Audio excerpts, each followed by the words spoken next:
I'm Yana Trafalis and I work for the Athens Institute for Education and Research, which is a World Association for Academics and Researchers. I'd like to welcome you to Athens Interview Series, where we interview the participants that attend a mini conference in Athens. Today we're going to be interviewing Dr. Genevieve Bonin, who is an associate professor at the University of Ottawa in Canada. Welcome. Hello. So, I would like to begin by asking you to give us a brief academic introduction of yourself.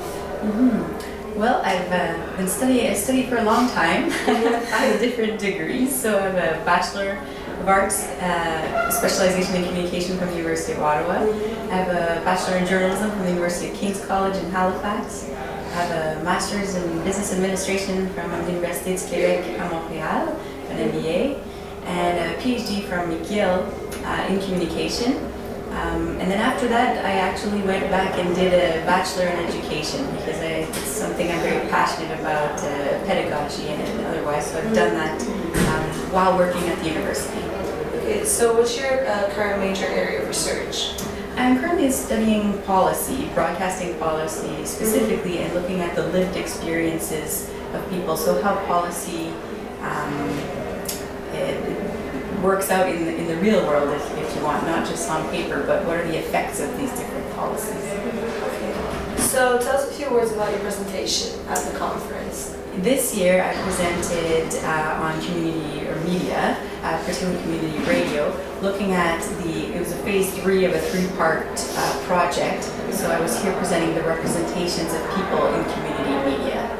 So who works for these stations? What do they look like? And is it really as diverse as people claim that it is? Okay. So tell us a few things about the nonprofit Radio Canada and give us a history overview about it. Okay, well briefly, community radio in Canada started in the 1920s, but really with an experimental station at Queen's University in Kingston, Ontario, and then it really took off in the early 60s. Where many stations were licensed at that point.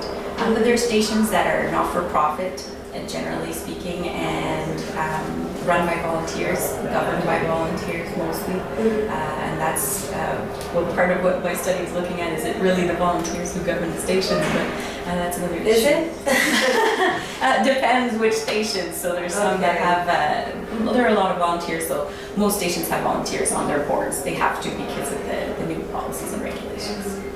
So how are you introduced to ATNER and what made you attend the conference? It was kind of, I think I received it haphazardly on a listserv, the invitation a few years back. So I think I came in 2012, and I've always been passionate about Greek food, Greek friends, and everything else. I've had Greek friends my whole life. So it was something that, and I'd been before visiting, with family.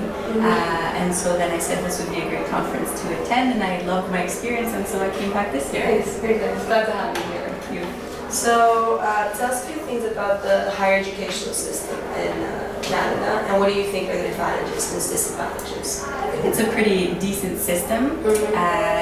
Students complain about the fees that have gone up, but I mean they're still relatively low compared to other places. It's very multicultural. There's, in communication, for example, there's dozens of programs throughout the country, so it's something that's popular. However, I find that it's always been about bums and seats per se, in education, and how can we fund these people and get the most people in the room. And I find it's going more and more in that direction, less on the quality, more on the quantity, which is unfortunate because that takes away from the experience in the classroom. Luckily for me, I mostly teach upper levels, so I still have that experience with the students, but I know that first and second year, there's hundreds of students in the room at a time. Thank you very much. You're very welcome.